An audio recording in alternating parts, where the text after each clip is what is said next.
मेरी भाभी भैया के कमरे में अक्सर नहीं सोती थी।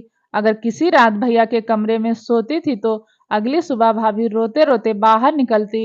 एक दिन मैंने भाभी को नींद की दवा दी क्योंकि मुझे अपने जालिम भाई का सच जानना था। भाभी सोई हुई थी। तभी मैं भाभी का दुपट्टा लेकर भैया के कमरे में चली गई। फिर जो भैया ने भाभी समझकर मेरे साथ किया वह सुनकर तो आपके होश उड़ जाएंगे। मेरे बचपन में ही मेरे माँ बाप की मौत हो गई थी। सब कुछ मेरे भैया ने ही किया था। एक दिन सुबह मेरी आंख खुली तो मैंने भाभी को सिसकते हुए देखा। वह मेरे बिस्तर के पास बैठी बुरी तरह रो रही थी। मैंने अपने माँ बाप को तो देखा नहीं था कभी, क्योंकि मेरे पैदा होने के 3 साल बाद वह दोनों एक कार एक्सीडेंट में मारे गए थे। इसीलिए भाभी को रोता देखकर हमेशा मेरा दिल तड़प जाया करता था। लेकिन मैं चाह कर भी कभी उनसे कुछ नहीं पूछ सकती थी। अक्सर ही सुबह भाभी का ऐसा हाल होता था। कुछ समय पहले मैंने एक बार भाभी से पूछा था कि आखिर वह भैया के कमरे से सुबह सुबह बाहर आकर इतना रोती क्यों है, तो भाभी ने कोई जवाब नहीं दिया और मुझे डांट दिया। भाभी जब भी उनके कमरे से निकलती, भाभी का हाल बहुत ही अजीब सा होता। उनके बिखरे हुए बाल और पुराने कपड़े एक अजीब सी मजबूरी सुना रहे होते। यह सिलसिला कुछ साल पहले से ही शुरू था और जैसे जैसे मुझे होश आ रहा था, मेरे लिए सब कुछ अचंभित होता जा रहा था। मेरे अंदर एक जुनून सा पैदा हो गया था कि मेरा भाई आखिर मेरी भाभी के साथ रात भर क्या करता है। इस सवाल ने मुझे बेचैन कर दिया था। अब मैं 17 साल की हो चुकी थी और अब बहुत सी बातें अच्छी तरह समझने लगी थी। भाभी का रोता चेहरा देखकर मुझे किसी मजबूरी की चेतावनी लगती थी। लेकिन हैरत की बात यह थी कि जब भाभी कमरे से निकलती तो वह रो रही होती और जब भाई कमरे से निकलते तो उनके चेहरे पर एक दिलकश मुस्कुराहट होती थी और वह कुछ ना कुछ गुनगुनाते हुए रहते थे, जैसे बहुत खुश हों। और भाभी का ऐसा होता था कि भाभी भैया के कमरे से निकलने के बाद दोबारा उनके सामने जाने से भी डरती थी। वह उनका नाश्ता भी मेरे हाथ ही उनके कमरे में भेज देती थी।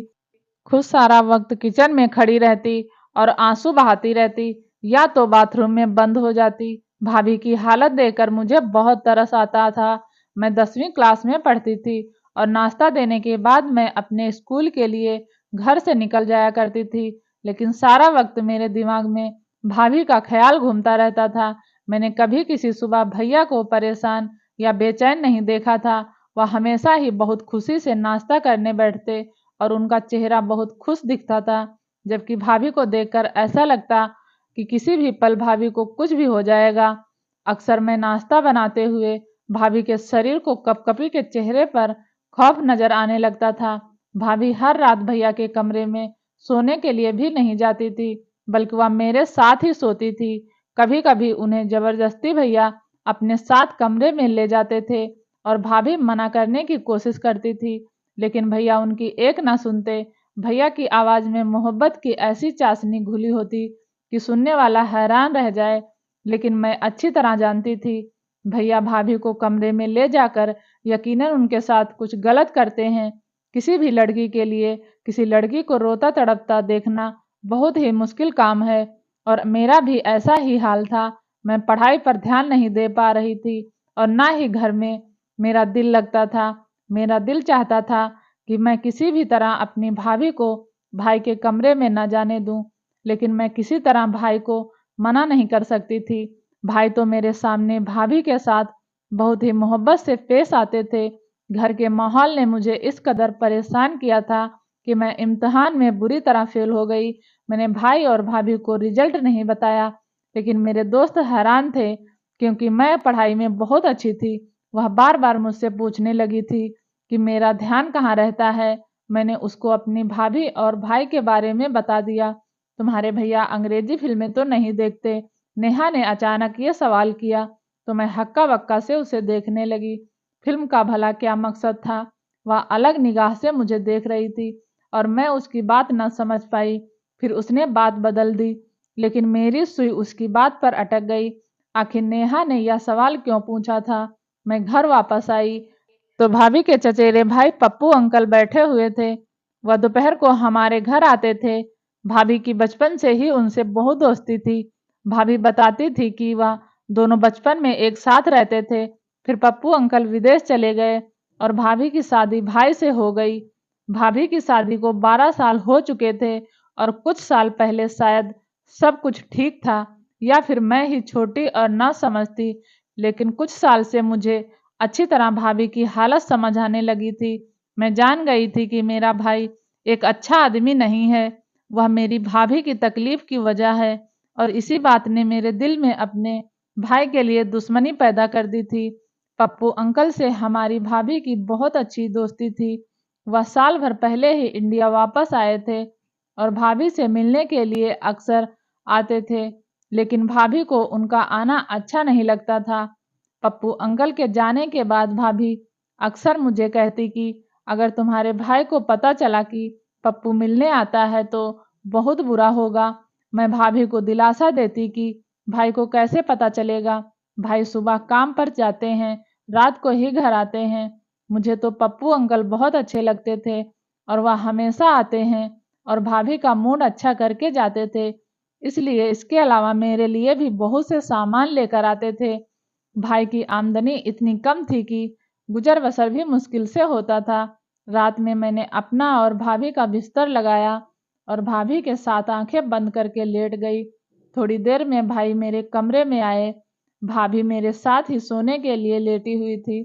भाई ने उन्हें साथ चलने को कहा तो भाभी ने दबी दबी आवाजों में इनकार किया। मैंने आंखें नहीं खोली थी। मैं सुनना चाहती थी कि भैया भाभी से क्या कहते हैं। चल ना सुजाता, मैं तुझे बिल्कुल तंग नहीं करूंगा, वादा। भाई की आवाज मेरे कानों में पड़ी, जिसमें मोहब्बत की मिठास थी। मुझे नहीं जाना तुम्हारे साथ, तुम हमेशा ऐसे ही कहते हो। भाभी ने एक बार फिर इनकार किया। तुम्हें सोचना चाहिए, अब तुम्हारी बहन जवान है, वह सवाल करने लगी है, लेकिन तुम्हें इस बात से कोई फर्क नहीं पड़ता। भाभी ने धीमी लहजे में भाई को जवाब दिया। अब भाई ने जबरदस्ती भाभी को हाथ पकड़कर उठाया और अपने साथ लेकर चले गए। मुझे अजीब सी घबराहट होने लगी थी। भैया भाभी के साथ न जाने क्या करते, और नेहा की अंग्रेजी फिल्म वाली बात भी मेरे दिमाग में अटक गई थी। कुछ घंटे गुजर गए थे लेकिन भाभी वापस नहीं आई। मैं पानी पीने के लिए कमरे से निकलकर बावर्ची खाने में गई। भाभी थोड़ी ही देर में मेरे पीछे चली आई। मैंने एक गहरी निगाह भाभी पर डाली, जिनके बाल बिखरे हुए थे। जिस बात ने मुझे चौंकाया वह भाभी की कुर्ती का फटा हुआ आस्तीन था। भाभी को मेरी नजरों से एहसास हो गया था, इसलिए वह जल्दी से दुपट्टा को अच्छी तरह लपेट ली।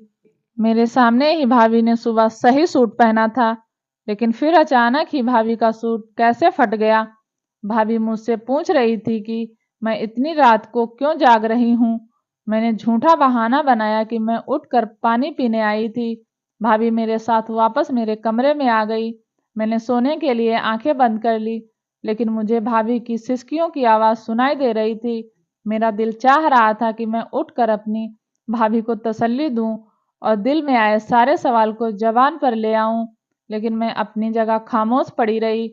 भैया सुबह सुबह ऐसे तैयार होकर कमरे से निकले थे जैसे कोई हीरो हो। भाई की आमदनी कम थी, लेकिन भाई हमेशा खुश रहते, मुस्कुराते रहते। काम पर हमेशा ऐसे तैयार होकर जाते जैसे सेठ आदमी हो। मैंने उल्टा निगाह अपने भाई पर डाली, जिससे मुझे आज भी नफरत महसूस हो रही थी। भाई के आगे नाश्ता रखकर मैं स्कूल चली गई। सारा दिन स्कूल में भी मेरा दिमाग भाभी के फटे हुए सूट की तरफ था। स्कूल से वापसी पर मुझे पप्पू अंकल मिल गए। मुझे देखते ही उन्होंने मुझे अपनी गाड़ी में बैठा लिया। मैं बिना सोचे समझे उनकी गाड़ी में बैठ गई। पप्पू अंकल ने गौर से मेरी तरफ देखा और कहने लगे कि मुझे बताओ, तुम्हें क्या परेशानी है, तुम इतनी खोई खोई से क्यों रहती हो। अब मैं इस कदर जज्बाती हो चुकी थी कि मैंने पप्पू अंकल को सारी बात कह दी। मेरी बात सुनकर पप्पू अंकल कहने लगे कि तुम्हें अंदाजा है कि तुम्हारा भाई एक अच्छा आदमी नहीं है। तुम अपनी भाभी को अपने भाई से आज़ादी क्यों नहीं दिलवा देती। कब तक तुम दोनों उनकी जुल्म की चक्की में पिसते रहोगे। पप्पू अंकल ने बहुत ही फिक्रमंदी से मुझे एडवाइस दी, जिसे सुनकर मेरे होश उड़ गए। मैं भाई को छोड़ने के बारे में सोच भी नहीं सकती थी। भाई ने मेरे साथ कभी ऊंची आवाज में बात तक नहीं की थी, फिर मैं भाई को जालिम कैसे कहती। मैं तो यह भी नहीं जानती थी कि बंद दरवाजे के पीछे भाई और भाभी के बीच क्या होता है। पप्पू अंकल की बात सुनकर मैं सोच के समंदर में डूब गई। बहुत सोचने के बावजूद भी मुझे भाई की कोई ऐसी बात याद नहीं आई थी जिससे मैं उन्हें जालिम करार देती, लेकिन भाभी की तड़प और आंसू भाई को जालिम साबित करते थे। पप्पू अंकल मुझे स्कूल से लेकर घर चले आए और खुद भी अंदर आ गए। भाभी हम दोनों को देखकर खुश हो गई थी। हमारे लिए फौरन खाना लगा दिया। मैं बहुत ज्यादातर थक गई थी, इसलिए सोने के लिए अपने कमरे में आ गई। पप्पू अंकल भाभी के पास बैठ रहे। मुझे नींद नहीं लग रही थी, इसलिए मैं सारा वक्त पप्पू अंकल की बात को सोचती रही। भाभी को भाई के कमरे में गए कई दिन गुजर चुके थे और पिछले कई दिन से भाभी मेरे साथ कमरे में सोती रही। भाभी जब मेरे पास रहती थी बिल्कुल अच्छी और बेफिक्र रहती थी। भाई का रवैया तो हमेशा एक जैसा ही रहता था। जिस दिन वह भाभी को अपने कमरे में ले जाते उस दिन वह रोजाना से ज्यादा खुश महसूस होते थे। कई दिन बाद भाई भाभी को फिर अपने कमरे में ले गए थे और मैं सारी रात बेचैनी से करवट बदलती रहती थी। भाभी जब सुबह भाई के कमरे से निकली तो उन्हें ठीक तरह से चलना भी नहीं आ रहा था और वह एक पैर जमीन पर घसीट घसीट कर बड़ी मुश्किल से चल रही थी। मैंने भाभी से पूछा कि भाभी तुम्हारे पाँव में क्या हुआ है, तो कहने लगी छोटी छोटी बातों पर ध्यान न दिया करो और दिल लगाकर पढ़ाई करो। अगर तुम्हारा रिजल्ट अच्छा नहीं आया तो तुम्हारे भाई उसका जिम्मेदार भी मुझे ही समझेंगे। भाभी की आंखों से टप टप आंसू गिरने लगी और भैया के लिए नाश्ता बनाने चली गई। उसके बाद दोबारा किचन से बाहर ना आई। मैं भाभी को नाश्ता देने के बाद भैया के पास गई। उन्हें नाश्ता दिया तो भैया मुझसे मेरी पढ़ाई के बारे में पूछने लगे। भैया के लहजे में इतना मिठास था कि मैं भैया की इस दोगली तबीयत पर हैरान रह गई थी। भैया किसी तरह भी सख्त जालिम नजर नहीं आते थे, बल्कि भाभी की हालत चीख चीख कर भैया के जुल्म की दास्तान सुनाती थी। मैंने भाई से कहा कि मुझे भाभी के बगैर नींद नहीं आती और वह भाभी को रात को अपने कमरे में ना बुलाया करें। मेरी बात सुनकर भैया मुस्कुराने लगे। कहने लगे मैं तो कभी कभी तुम्हारी भाभी को अपने पास बुलाता हूँ। मेरा भी तुम्हारी भाभी पर हक है और मैं उससे बहुत मोहब्बत करता हूँ। भैया की बात सुनकर मेरा खून खौल उठा, क्योंकि उनकी मोहब्बत के नज़ारे मैं आए दिन देखा करती थी, लेकिन भैया से कुछ बोलने के बारे में मैं सोच भी नहीं सकती थी। इसलिए खामोशी से स्कूल के लिए चली गई। स्कूल में टीचर पढ़ाते हुए हमें समझा रही थी कि कभी भी पूरा सच जाने बगैर कोई फैसला नहीं करना चाहिए। आधा सच हमेशा बहुत खतरनाक होता है, जो इंसान को बर्बाद करके रख देता है। टीचर की बात ने मेरे दिमाग की एक और खिड़की खोल दी थी। मैंने सोच लिया कि मैं भैया का पूरा सच जानकर रहूंगी और फिर अपनी भाभी को भाई से आज़ादी दिलवा दूंगी। पप्पू अंकल ने भी मुझसे वादा किया था कि वह हर वक्त मेरी मदद करने को तैयार रहेंगे। मेरी भाभी बिल्कुल मेरे जैसी थी। मैं उम्र में 16 साल की थी, लेकिन लंबाई में बिल्कुल अपनी भाभी की तरह थी। अगली रात मैंने खुद ही अपनी भाभी को नींद की दवा देकर सुला दिया और खुद अपनी भाभी का दुपट्टा ओढ़कर भाई के कमरे में चली गई। भाई के कमरे में एक छोटा सा बल्ब जल रहा था। भाई अंधेरे की वजह से मुझे भाभी समझ बैठे थे और कहने लगे कि मेरी खुशनसीबी है कि सुजाता आज खुद चलकर मेरे कमरे में आई है। भाई बहुत ही खुशी से कहते हुए मेरे पास आकर बैठ गए। बहुत ही इज्जत से मुझे अपने बराबर में बैठा लिया। भाई के बराबरी में बैठे मेरा शरीर कांप रहा था। मैं नहीं जानती थी कि उससे आगे मेरे साथ क्या होने वाला है, लेकिन आज मैं पूरा सच जानना चाहती थी। भाई बहुत मोहब्बत से कहने लगे सुजाता छोटी जवान हो रही है, या कहकर तू मुझसे इस कदर दूर हो गई है कि मुझे जबरदस्ती तुझे अपने कमरे में बुलाना पड़ता है। मेरा भी तो तुझ पर कुछ हक है। मैं मानता हूँ कि हमारी बहन जवान हो गई है, लेकिन वह इतनी छोटी भी नहीं है कि उसे यह ना समझ हो कि भाई भाभी एक कमरे में एक साथ रहते हैं। तू सारा दिन काम करके थक जाती है, चल अब सुकून से सो जा। मैं तुझे अपने करीब देखकर खुश हो जाता हूँ। भाई को अंधेरे की वजह से मेरा चेहरा नजर नहीं आ रहा था और भाई ने खुद ही मुझे अपने तकिए पर लेटा दिया। वह बहुत आहिस्ता आहिस्ता बातें करने लगे। वह कह रहे थे कि अपनी आमदनी का कुछ हिस्सा उन्होंने जमा कर लिया है, जिससे वह मेरी शादी करेंगे। उसके बाद जो कुछ भाई ने कहा वह सुनकर मेरे होश उड़ गए। वह कह रहे थे कि मैं जानता हूँ कि पप्पू ने एक बार फिर हमारे घर का रास्ता देख लिया है, लेकिन सुजाता, मैं तुझे बता दूं कि वह इंसान ठीक नहीं है और ना ही उसकी नीयत अच्छी है। पहले भी एक बार वह तुझे बर्बाद करने की कोशिश कर चुका है और अब तो हमारे घर जवान बहन भी है, इसलिए तो एहतियात का दामन थाम के रखना। भाई को अभी तक मालूम नहीं था कि मैं भाभी नहीं बल्कि उनकी बहन हूँ और कुछ ही देर बाद भाई को नींद लग गई।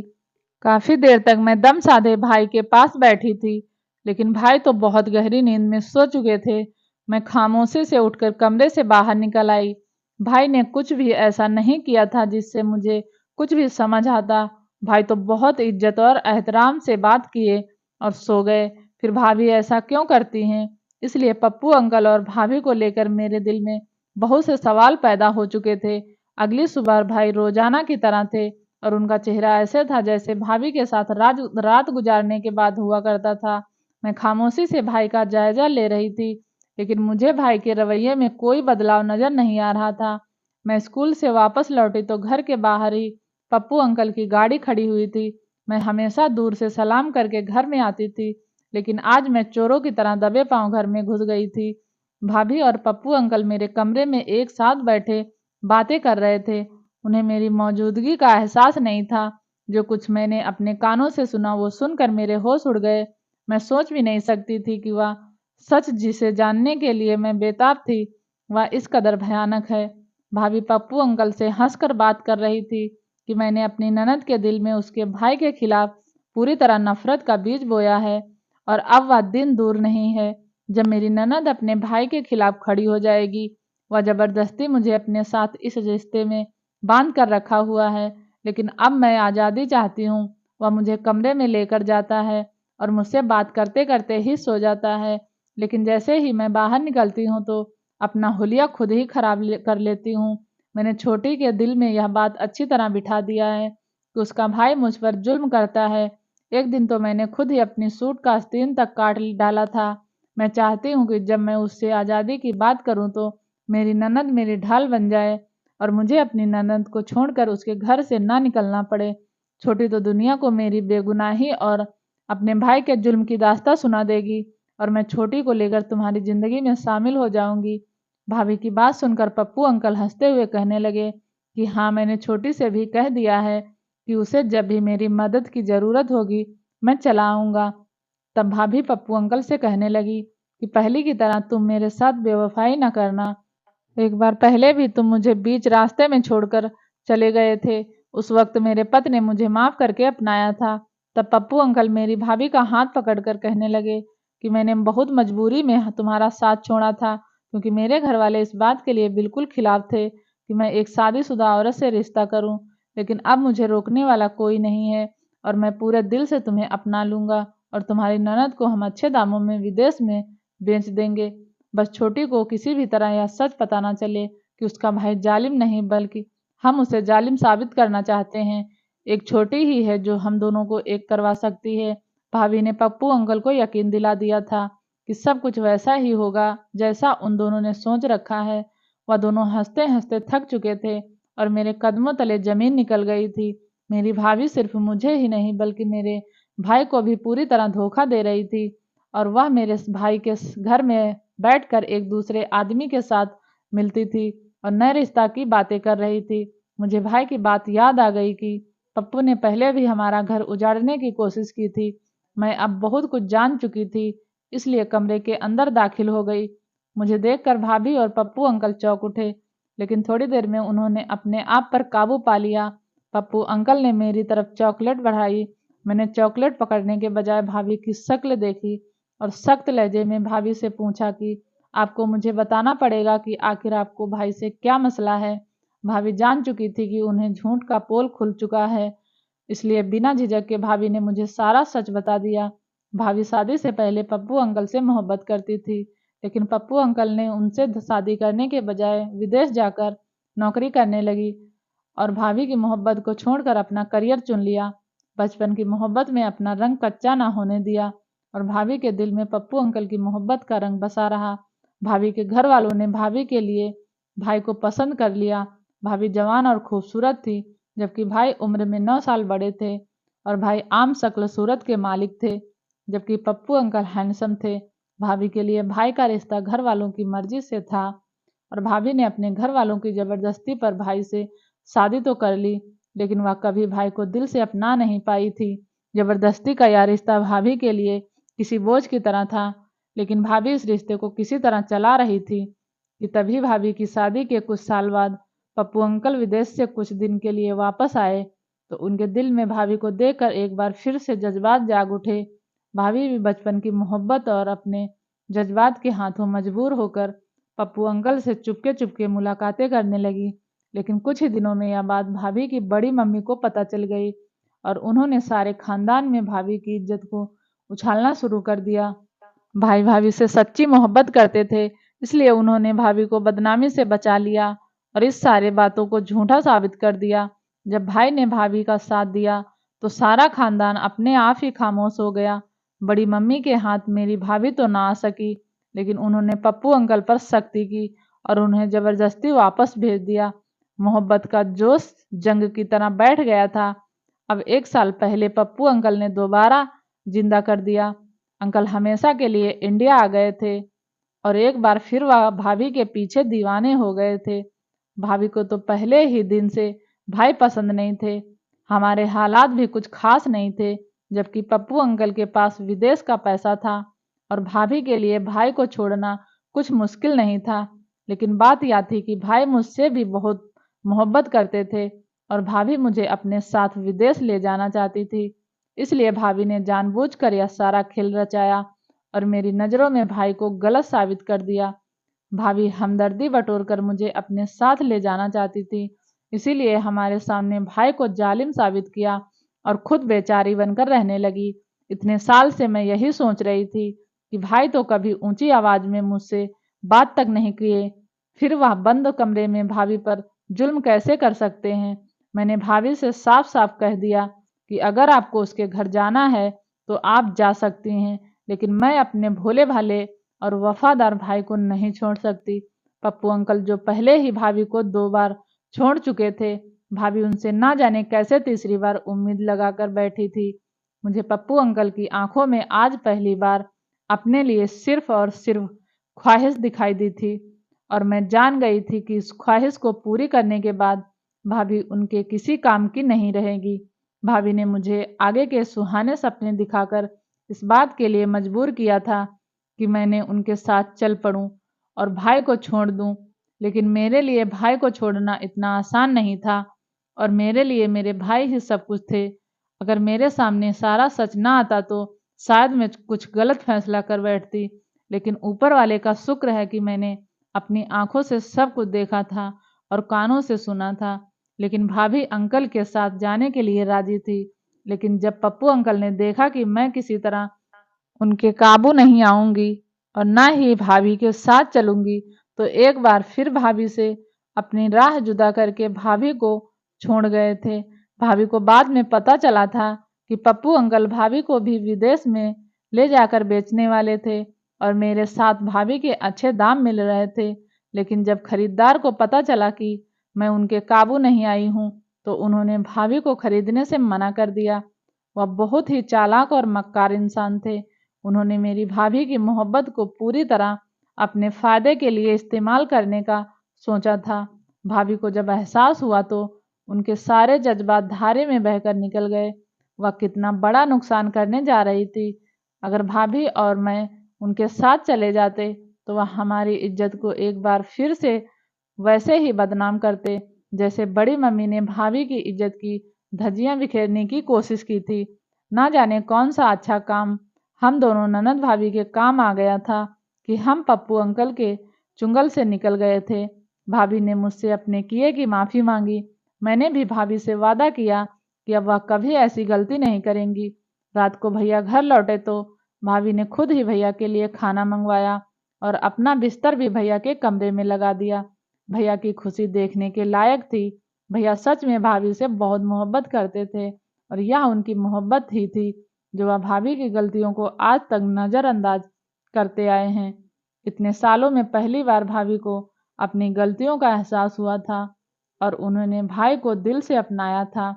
अगली सुबह भाई और भाभी हंसते मुस्कुराते कमरे से बाहर निकले थे और मेरे दिल को एक ठंडक का एहसास हुआ था। कभी कभी हम प्यार के नाम पर ऐसा धोखा खाते हैं कि किसी को मुंह दिखाने के लायक नहीं रहते। असल मोहब्बत तो विवाह के बाद ही होती है, जिसमें इंसान एक दूसरे का ढाल बनकर एक दूसरे का ऐब ढक लेता है और एक दूसरे की इज्जत का ख्याल रखता है। ये कहानी कैसी लगी? अगर अच्छी लगी तो प्लीज़ चैनल को सब्सक्राइब करें और वीडियो देखने के लिए आपका बहुत बहुत धन्यवाद।